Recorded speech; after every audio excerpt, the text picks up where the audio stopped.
Masih ingat tema kita pada tahun ini. Tema kita adalah transformation atau transformasi. Boleh kita perkatakan sama-sama tema ini? Transformasi. Transformasi itu lebih daripada perubahan ya. Perubahan itu tetap formnya sama. Tapi kalau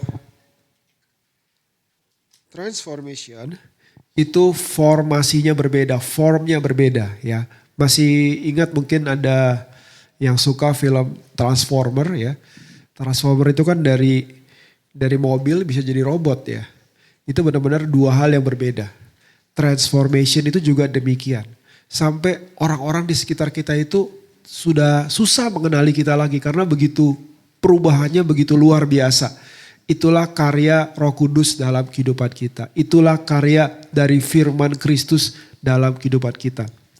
Dan ada satu rema yang saya sudah bagikan beberapa kali untuk tahun 2026 dan saya percaya itu juga Tuhan berikan untuk kita semua, yaitu satu kata, greater.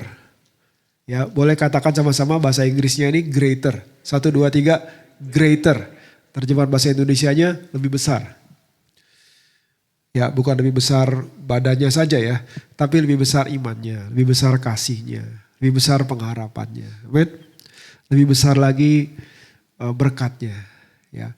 Lebih besar lagi hatinya, ya. Lebih besar lagi kepercayaan dari Tuhan, ya, diberikan kepada kita. Tuhan, saya percaya Tuhan berikan kepada yang percaya. Amin. Siapa yang percaya Tuhan berikan greater kepada Anda semua. Ya, siapa yang sudah mulai mengalami ya tahun ini greater. Saya angkat tangan duluan ya. Dan yang belum mengalami, Anda pasti akan mengalami, Anda percaya ya. Sekali lagi, greater itu bukan sekedar hal yang sifatnya jasmani. Bukan yang sifatnya materi. Tapi yang awal, yang lebih penting itu adalah kasih yang lebih besar. Amen. Pengharapan yang lebih besar dan seterusnya. Nah, berkaitan dengan kita mau menerima greater. Berkaitan dengan kita mau menerima transformation dari Tuhan. Ya. Justru saya tergerak untuk membagikan hal yang dasar. Hal yang ABC. Jadi saya beri judul firman Tuhan pada pagi hari ini adalah ABC of Greater Faith. ABC. ABC itu kan yang paling dasar ya. Orang gak akan masuk kepada XYZ. Dia akan mulai dari ABC. ABC itu adalah yang paling basic.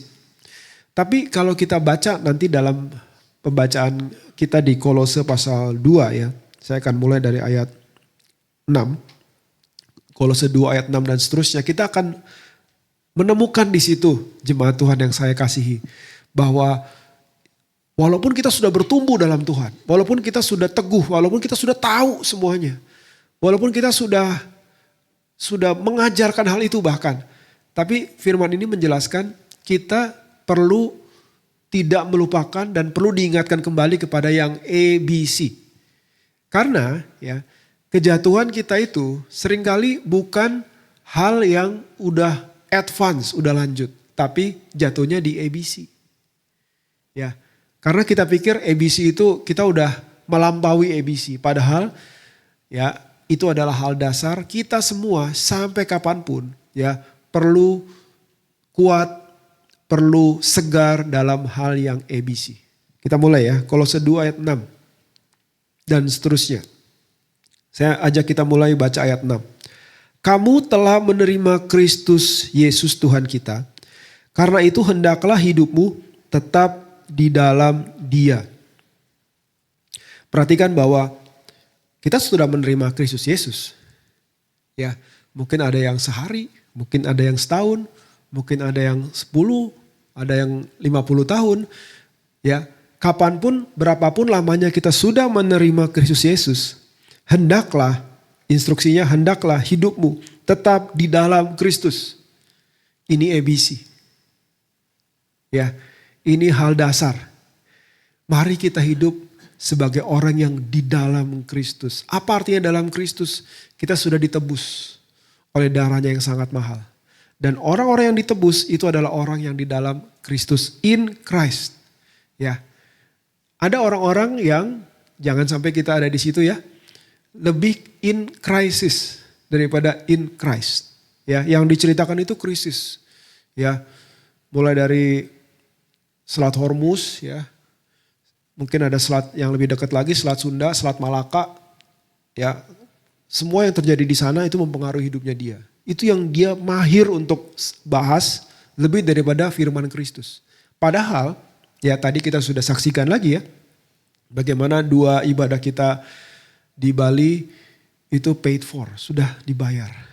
Ya, dananya dari mana? Awalnya nggak ada. Ya, kenapa sih kita ceritakan itu? Dan by the way tadi kami berdua, saya dengan Bro Mario berdiri di sini bukan untuk menceritakan ada kebutuhan, bukan loh. Tapi menceritakan bahwa Tuhan sudah selesaikan. Ya, Tuhan nggak kelihatan, tapi karyanya nyata dalam kehidupan kita. Ya, bagaimana bisa melihat Tuhan yang tidak kelihatan? Kita perlu melihatnya dengan iman. Ya, marilah hidup kita tuh tetap dalam Kristus. Tetap itu artinya kita remain. Ya, ada hujan, remain in Christ. Kita berhasil, remain in Christ. Tetap dalam Kristus. Amen. Jangan kita menghidupi hidup kita yang secara posisi itu sudah dalam Kristus. Tapi karena kita tidak berjalan dengan iman bahwa kita dalam Kristus, kita menghidupi hidup kita itu dalam krisis. Bukan dalam krisis, tapi dalam krisis. Saya mau tanya, Anda jawab sendiri. Anda hidupnya dalam Kristus atau dalam krisis? Harus diakui. Anda sempat katakan, saya hidup dalam Kristus. Itu hal basic. Amen? Itu hal ABC. Ayat 7, ada instruksi lagi nih. Buat orang-orang yang sudah percaya kepada Tuhan Yesus, baik orang baru dalam Tuhan, baru sehari maupun sudah 50 tahun. Ya. Ayat 7, yuk kita baca ayat 7. Boleh kita baca dengan suara yuk yang jelas sama-sama. 1, 2, 3. Hendaklah kamu berakar di dalam Dia dan dibangun di atas Dia. Hendaklah kamu bertambah teguh dalam iman yang telah diajarkan kepadamu. Dan hendaklah hatimu melimpah dengan syukur. Nah, kalau kita nggak hati-hati ya, nanti kita akan lihat as the progression dari ayat ini semakin bertambah.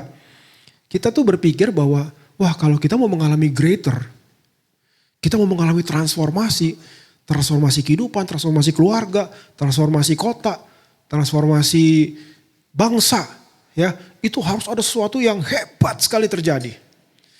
Yes, kita butuh ya lawatan Roh Kudus, kita butuh revival. Amen. Tapi kita jangan lupa bahwa akar kita itu bukan di hal yang spektakuler. Spektakuler itu datang dan pergi. Came and went. Ya, tapi akar kita itu ada pada Kristus. Akar itu begini.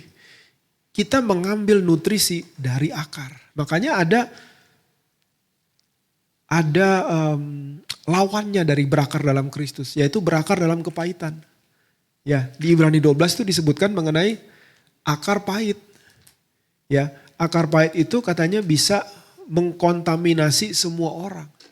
Ya, orang yang berakar dalam kepahitan itu dia mengambil nutrisinya dari ketertolakan, dari trauma. Ya, dari hal-hal yang pahit yang terjadi. Saya mau beritahu buat kita semua ya, bahwa sampai kapanpun bakalan ada kekecewaan. Itu tidak bisa kita hindari yang namanya kekecewaan itu. Tapi untuk hidup berkemenangan itu pilihan. Itu pilihan kita semua. Amen. Itu adalah apakah kita mau tetap berakar dalam Kristus atau berakar dalam kepahitan. Nah, berakar dalam Kristus menurut Efesus pasal 3 itu artinya juga berakar dalam kasih. Berakar dalam kasih Kristus. Bukan berakar pada kasih Anda kepada Kristus, tapi berakar pada kasih Kristus pada Anda. Amen. Kadang kita dengar yang namanya firman itu disampaikan, kamu harus mengasihi Tuhan, kamu harus mengasihi Tuhan, kamu harus mengasihi Tuhan. Tapi urutannya itu adalah kita terima dulu kasih Kristus kepada kita. Setelah kita terima kasih Kristus kepada kita, yang by the way kasih Kristus itu kasih yang tanpa syarat, kasih yang selalu ada. Amen. Kasih yang diberikan in spite of, bukan because of. Ya, bukan karena performa kita. Kita menerima kasih itu, kita dikasihi, baru kita bisa mengasihi. Amen. Bagaimana kita bisa mengasihi dengan kasih yang kita tidak miliki? Setiap hari mari kita terima, mari kita berakar.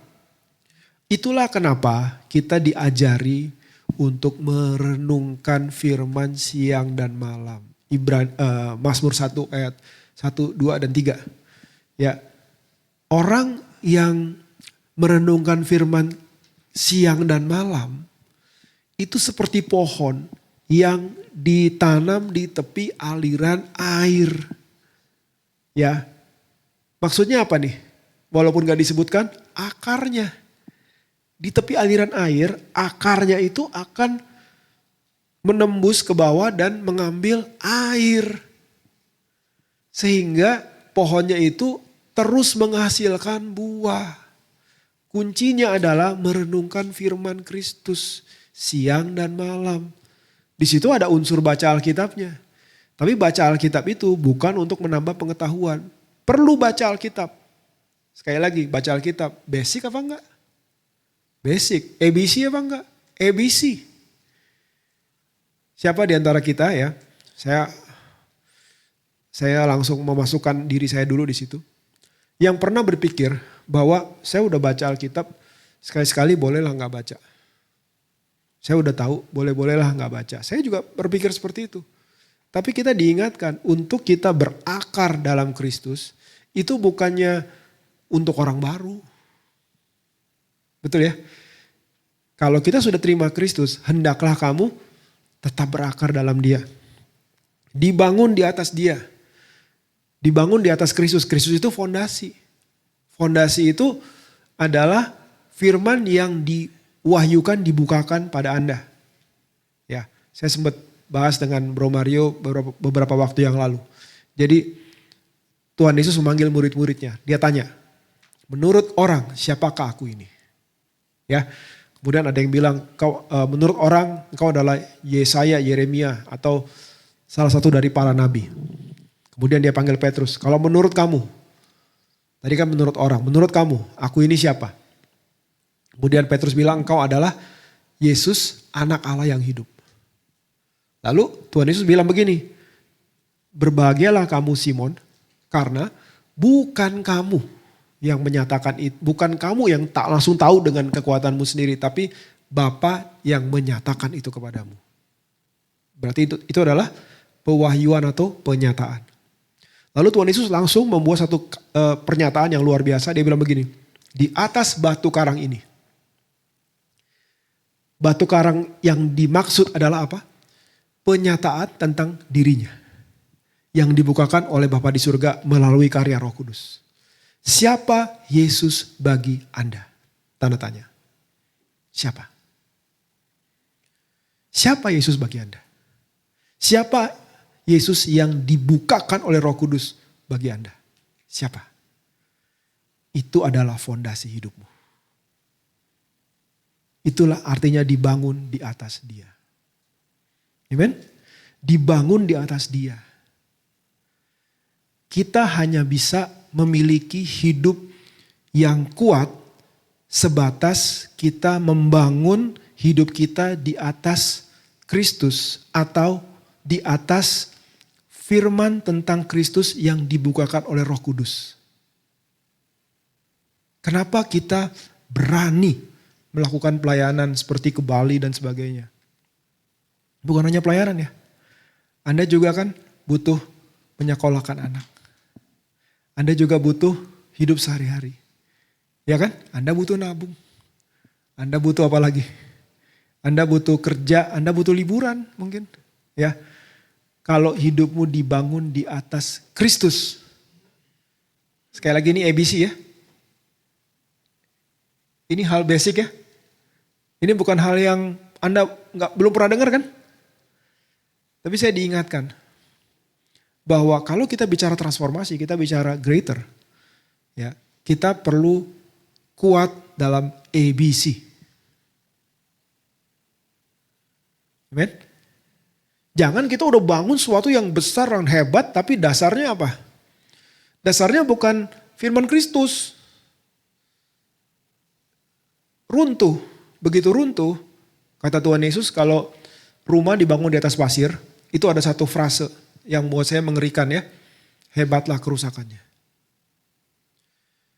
Runtuh karena ada angin, ada banjir, apalagi di Matius 7. Angin, banjir, satu lagi, menerpa rumah itu. Rumah itu tidak bisa bertahan dan kemudian runtuh, hebatlah kerusakannya. Anda tahu ya, waktu ada tsunami di tahun 2004, kemudian ada juga angin kencang di Filipina kalau nggak salah ya.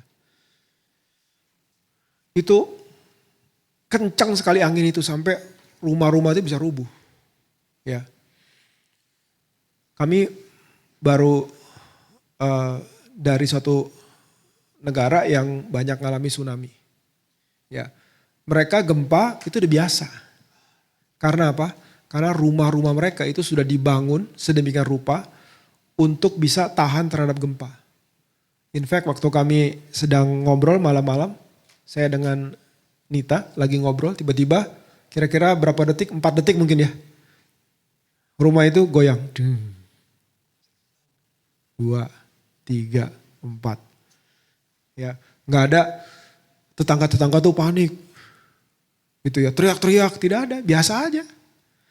Ya, karena apa? Karena mereka sudah menyiapkan sampai bagaimana rumah itu dibangun, dasarnya seperti apa. Anda tahu kan orang Jepang itu kalau bangun rumah, ya rumah tahan gempa. Ya. Nah, kembali lagi dalam kehidupan kita, mari kita ingat ABC. Bangun hidupmu di atas firman Kristus yang dibukakan oleh Roh Kudus. Kristus yang dibukakan oleh Roh Kudus adalah Kristus yang Anda alami. Kristus yang dibukakan oleh Roh Kudus dan Anda alami adalah versi Kristus yang Anda bisa beritakan. Boleh saya ulang lagi? Kristus yang dibukakan oleh Roh Kudus kepada Anda, itulah Kristus yang Anda alami. Dan Kristus yang sudah dibukakan dan Anda alami, Kristus itulah yang Anda bagikan kepada orang lain. Kalau Anda sudah dibukakan oleh Roh Kudus bahwa Jesus is your Savior, your healer, dia adalah penyelamat dan penyembuhmu. Kristus yang Anda sudah dibukakan itulah yang Anda akan alami. Dia akan menyelamatkan, dia menyembuhkan. Dan Kristus itulah yang Anda beritakan kepada orang lain. Amen? Dibangun di atas dia. Hendaklah kamu bertambah teguh dalam iman yang telah diajarkan kepadamu. Balik lagi nih. Ini buat orang-orang yang sudah pernah dengar. Katanya harus bertambah teguh dalam iman yang telah kuajarkan kepadamu. Nah, jemaat Tuhan yang saya kasihi, kembali lagi kita diingatkan bahwa iman Kristus, iman Kristen, itu bukan dasarnya sudah pernah dengar. Ya, kalau informasi itu dasarnya sudah pernah dengar. Tapi kalau dalam iman Kristen ya, dasarnya adalah pewahyuan. Masih ada pewahyuannya enggak? Masih segar enggak? Kalau udah pernah dengar itu informasi. Siapa presiden Rusia? Vladimir Putin. Siapa presiden Indonesia? Prabowo Subianto. Udah, kita nggak perlu lagi. Ya itu bukan suatu hal yang baru buat kita. Nggak begitu mengagetkan. Tapi kalau pertama kali dengar mungkin, wah ternyata presiden kita yang mana memilu adalah presiden elect Prabowo Subianto. Tapi habis itu udah, nggak ada spesialnya lagi. Beda dengan firman Tuhan. Firman Kristus itu harus kita dengar, dibukakan lagi. Dengar, diteguhkan lagi. Mari kita kuat dalam ABC. Supaya kita mengalami greater. Amen. Hendaklah kamu melimpah dengan syukur. Nah tanda orang yang ABC-nya kuat itu melimpah dengan syukur. Amen. Ayat 8. Hati-hatilah supaya jangan ada yang menawan kamu dengan filsafatnya yang kosong dan palsu menurut ajaran turun-temurun dan roh-roh dunia. tapi tidak menurut Kristus. Nah ini nih, ada yang berpikir gini, saya udah belajar ABC, saya sudah belajar yang fondasi, saya sudah belajar yang basic, sekarang saya mau belajar yang lebih lagi daripada itu. Ya, dan tergantikan dengan filsafat kosong. Ajaran turun-temurun dari roh-roh dunia. Membiarkan diri kita diajar oleh roh-roh dunia. Tapi tidak menurut Christ. Tidak tetap dalam Kristus. Tidak in Christ. Yang kita dengarkan apa? Hal-hal yang filsafat yang kosong. Ya, saya tahu bahwa gereja perlu lebih lagi mengajar firman-Nya. Supaya apa? Supaya kalau anak-anak muda bilang tentang, iya bener loh kalau kita manifesting. Pernah dengar manifesting? Kalau kita manifesting, itu pasti akan terjadi loh. Guys, ribuan tahun yang lalu Tuhan Yesus sudah pernah ngomong. Ya kan? Mintalah maka kamu akan menerima. Carilah maka kamu akan mendapat. Ketuklah pintu, pintu akan dibukakan bagimu. Kalau kamu percaya, kamu bisa berkata kepada gunung ini akan pindah. Itu lebih daripada manifesting. We don't manage the mountain. Okay? We move the mountain. Ya, itu bukan manifesting lagi.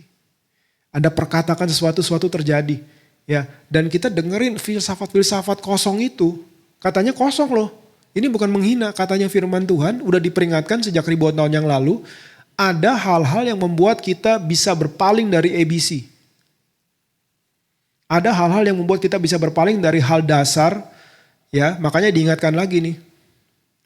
Dan kita jadi mengikuti ajaran-ajaran itu, padahal itu tidak menurut Kristus. Nah, perhatikan kata tidak menurut Kristus. Kalau tidak membawa kepada Kristus, itu tidak menguatkan Anda dalam Kristus. Kalau tidak berpusatkan pada Kristus, tidak membuat Anda berakar pada Kristus, pada finished work of the cross, kepada Yesus yang menjadi sentral, berarti itu filsafat kosong. Makanya kita perlu terus-menerus diingatkan. Ya men, semua diberkati gak nih? Sebelum saya baca ayat 9, ya, saya kutip 2 Petrus pasal 1 ayat 12-13. Saya baca 2 Petrus 1 ayat 12-13. Semuanya masih konsentrasi ya. Ayat 12 saya mulai. 2 Petrus 1. Karena itu, ini sebenarnya panjang tapi kesimpulannya aja. Karena itu, aku senantiasa bermaksud mengingatkan kamu akan semuanya itu. Sekalipun kamu telah mengetahuinya dan telah teguh dalam kebenaran yang telah kamu terima. Lihat tuh, ini rasul diurapi Tuhan. Ya, Rasul belajar dari Yesus langsung, dia bilang, saya senantiasa mengingatkan kamu, semuanya itu sekalipun kamu udah tahu. Dia bilang, sekalipun kamu udah teguh dalam kebenaran yang telah kamu terima. Ini udah teguh loh. Udah teguh, mau diapain lagi kalau udah teguh? Firman Tuhan apa? Ingatkan mereka ABC. Ya kan? Kita kan jatuhnya di mana? Lupa bersekutu dengan Tuhan. ABC. Lupa mengucap syukur. ABC. Ya. Lupa bahwa kita ini dalam Kristus. ABC. Lupa bahwa darah Yesus itu sudah cukup. ABC. Betul kan? Kemudian ayat 13. Aku menganggap sebagai kewajibanku untuk tetap mengingatkan kamu akan semuanya itu selama aku belum meninggalkan kemah tubuhku ini. Rasul Petrus, dia bilang selama saya masih bernafas, ya bahasa Betawinya aja ya, pokoknya selama gue masih hidup gue ingetin nih semuanya nih. Jangan ada yang bosen, selama gue masih ada bakalan gue ingetin semuanya, gue pastiin semuanya gue ingetin. Padahal orang-orang ini katanya udah teguh. Kenapa harus diingetin? Karena ada hal-hal yang mau membuat distraction dari ABC. Ya kan? Kita udah dalam Kristus. Gak bisa dikutuk. Tapi kalau kita lupa kita dalam Kristus, kita keluar dari perlindungan itu, jadi kena dong. Padahal kita cukup diam aja dalam Kristus. Diam aja, tetap tinggal aja dalam Kristus. Makanya diingetin terus, kamu dalam Kristus, kamu dalam Kristus. Ya kan? Kamu bukan in crisis, kamu in Christ. Ayat 10. Ayat 9. Kolose pasal 2 tadi. Sebab di dalam dialah berdiam secara jasmania seluruh kepenuhan kealahan. Jadi Kristus itu, ya seluruh kepenuhan Allah itu ada dalam Kristus. Jadi begini, kalau Anda mau lihat Bapa, lihat Kristus. Kalau Anda mau lihat kehendak Bapa, lihat Yesus. Tuhan Yesus itu adalah Bapa in action, Tuhan in action. Bahkan ada seorang hamba Tuhan, Bill Johnson bilang bahwa Jesus Christ is perfect theology. Jadi kalau kita mau lihat teologi yang sempurna, lihat Yesus. Contoh, ya, kan ada yang mengajarkan orang tuh bisa disembuhin, bisa nggak disembuhin, Pak. Ya, ada yang orang disembuhin, ada yang nggak disembuhin. Nah, gampangnya gimana? Jesus is the perfect theology. Lihat Yesus aja, kan dia seluruh kepenuhan kealahan dia. Pernah nggak kita lihat Tuhan Yesus didatangi oleh seseorang yang sakit, lalu Tuhan Yesus bilang, sorry bro, nggak dulu ya. Karena Bapak saya memerintahkan saya, orang-orang yang kayak kamu nih, ya, itu enggak masuk. Ada nggak pernah kita dengar kayak gitu? Nggak ada. Tuhan Yesus selalu menyembuhkan semua orang yang datang pada dia. Amen. Tuhan Yesus tidak mendatangi semua orang untuk dia sembuhkan, tapi semua yang datang pada Yesus itu selalu disembuhkan. Dari situ kita bisa melihat bahwa Yesus adalah kepenuhan kealahan. Berarti apa? Baca lagi bro, sis. Matius, Markus, Lukas, Yohanes. Udah pernah baca 3 kali, kurang, baca lagi. Biar bisa lihat Yesus. By the way, kita baca Kejadian sampai Wahyu untuk melihat siapa? Melihat Yesus. Kejadian 1, ya. Bumi belum berbentuk dan kosong. Maka berfirmanlah Allah. Itu siapa? Yesus, karena Yesus adalah firman. By the way, Tuhan Yesus juga bilang, ya, pada mulanya adalah firman. Jadi sebelum dunia ini ada, sebelum penciptaan, ada siapa? Firman. Tahu nggak, firman itu yang mencipta loh. Firman itu yang mencipta. Roh Kudus boleh bekerja, melayang-layang di atas permukaan air, tapi begitu ada berfirmanlah Tuhan, baru terjadi sesuatu. Amen. Nah, kita baca lagi seterusnya tentang firman, tentang Yesus, tentang penebusan Yesus. Semakin kita menemukan Yesus, semakin kita kuat di dalam Dia. Amen. Ayat 10, dan kamu telah dipenuhi di dalam Dia, Dialah kepala semua pemerintah dan penguasa. Perhatiin, Yesus adalah kepala. Bukan hanya kepala dari Anda, tapi dia adalah kepala yang memerintah di atas semua pemerintah dan penguasa. Artinya, He has all authority. Tuhan Yesus bilang di Matius 28, kepadaku telah diberikan segala kuasa. Segala itu berapa persen? 50? 100. Kalau 100%, itu berarti ada nggak yang lain yang memiliki otoritas? Tidak ada. Dan kita ada di dalam Dia yang memiliki semua otoritas. Oke. Ayat 11 nih, saya akan cepat di ayat 11 ya. Dalam Dia kamu telah disunat, artinya kita dikuduskan. Dalam Kristus kita udah disunat katanya. Wow. Jadi sunat rohani. Terjadi di dalam siapa? In Christ Jesus. Ini menarik tapi kita gak usah panjang ya. Bukan dengan sunat yang dilakukan manusia, tetapi dengan sunat Kristus yang terdiri dari penanggalan akan tubuh yang berdosa. 12. Karena dengan Dia kamu dikuburkan dalam baptisan.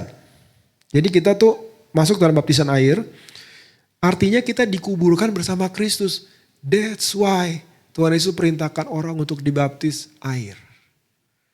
Kita mati bersama Kristus. Kemudian kita bangkit. Nah lanjut ya. Di dalam Dia kamu turut dibangkitkan juga oleh kepercayaanmu kepada kerja kuasa Allah yang telah membangkitkan Dia dari orang mati. Wow. Baptisan air, baptisan Roh Kudus itu powerful. Ini maksudnya apa nih baptisan nih? Masih ingat gak nih? ABC kan? Kita udah pernah dibaptis Pak 20 tahun yang lalu. Iya. Itu bukan event.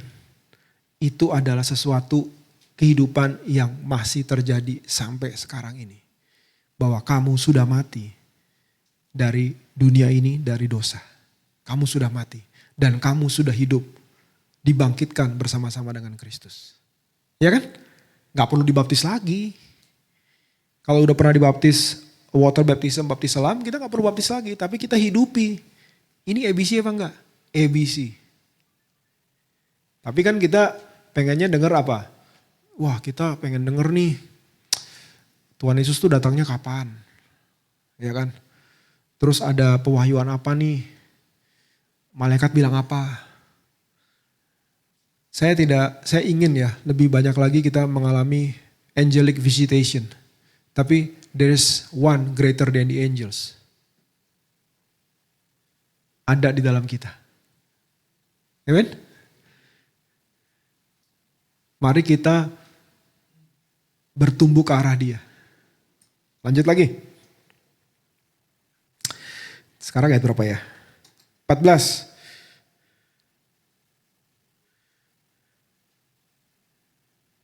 Belum ya? Telah dihidupkan Allah bersama-sama dengan Dia sesudah Ia mengampuni segala pelanggaran kita. Sesudah Ia mengampuni segala pelanggaran kita. Sesudah Ia mengampuni segala pelanggaran kita. Boleh gak kita perkatakan kata-kata itu? Sesudah Ia mengampuni segala pelanggaran kita. Saya mau tanya. Pelanggaran yang diampuni itu pelanggaran yang mana? Semua. Yang sudah dilakukan diampuni? Yang belum dilakukan? Udah diampuni?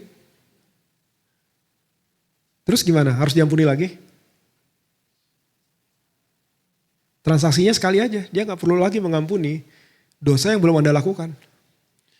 Bukankah Tuhan Yesus itu berkorban menurut Ibrani ya, jadi ada Bible study dikit ya.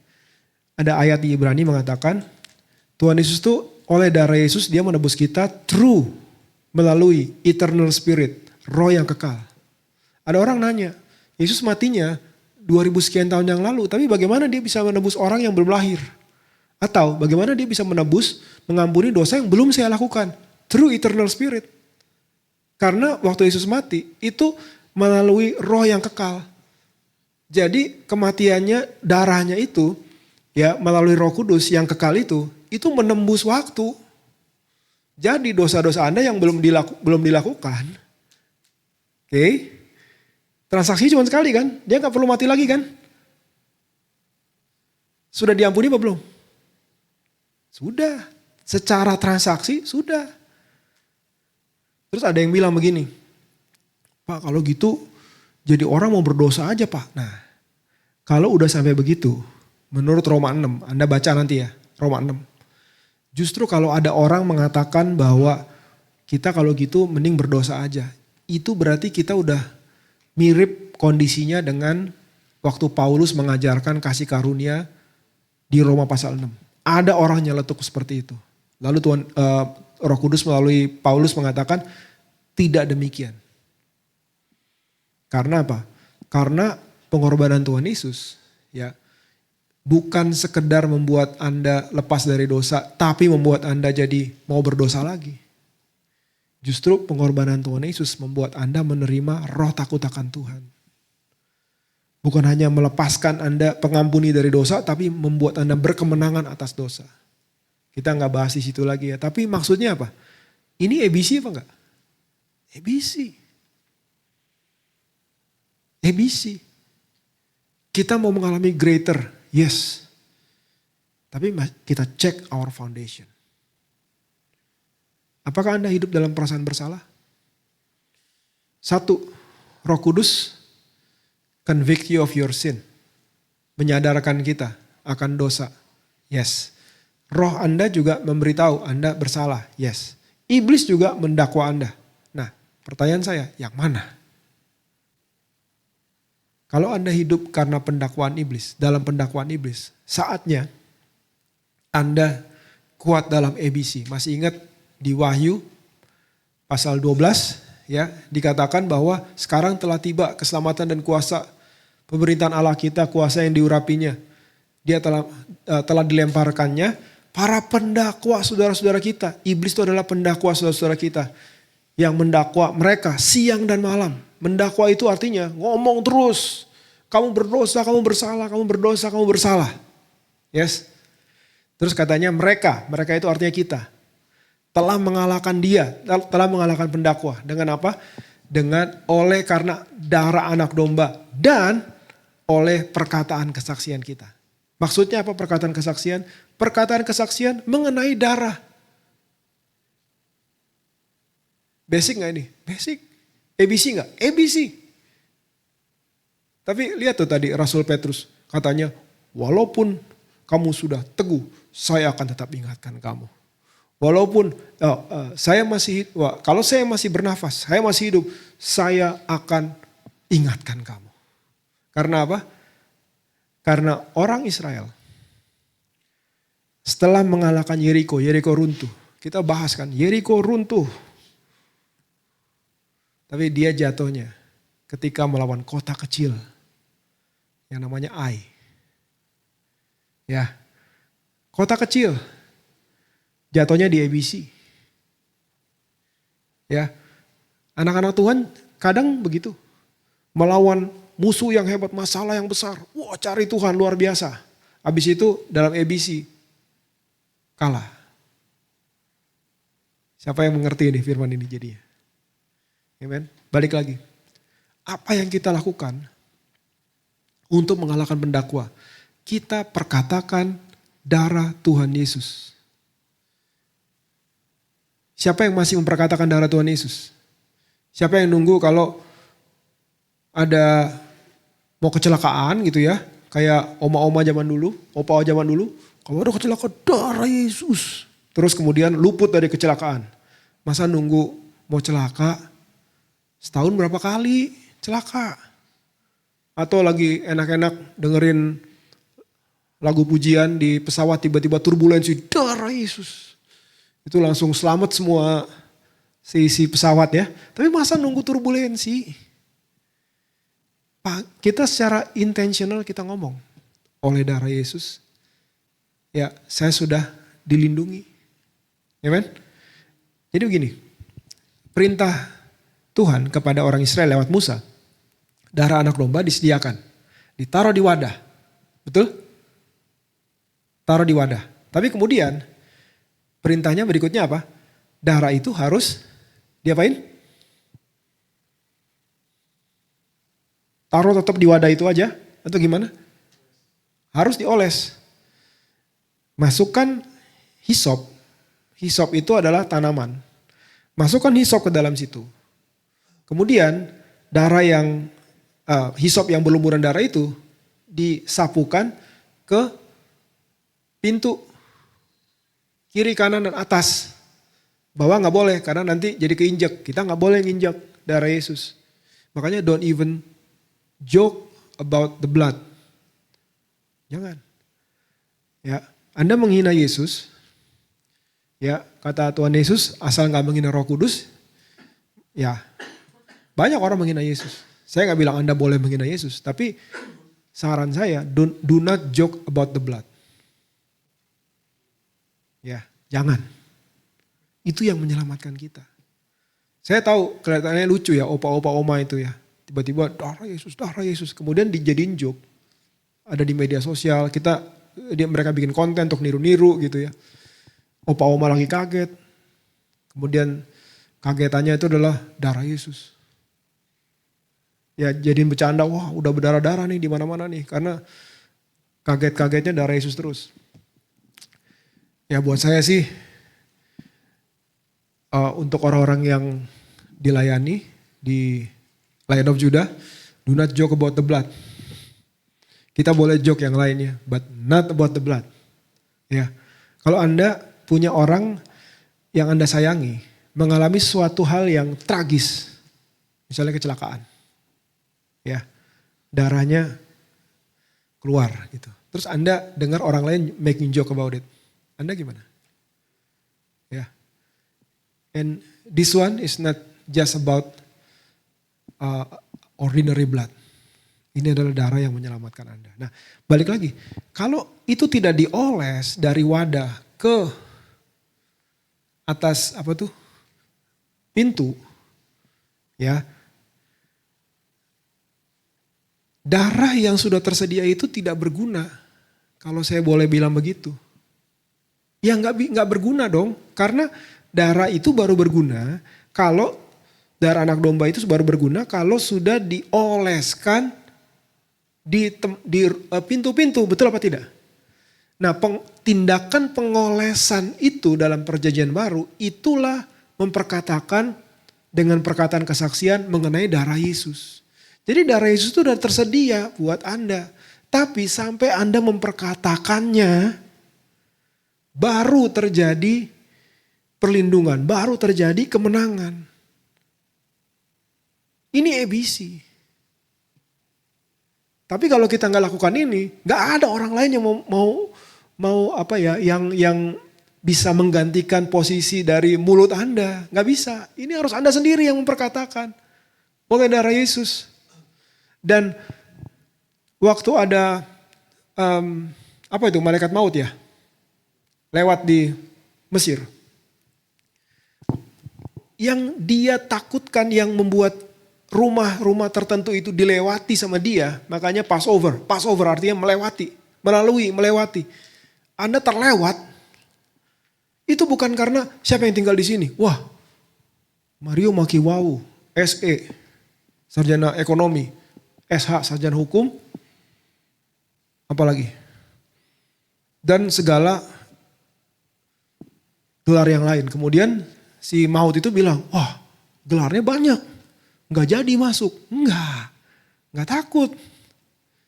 Yang membuat dia tidak melakukannya adalah apa? Because of the blood. Amen? Saya punya banyak lagi poin yang lain, tapi I think you got the point. Ya. Saya mau ajak kita lebih memanfaatkan waktu lagi untuk kita bersekutu dengan Tuhan. Saya minta worship team untuk kembali.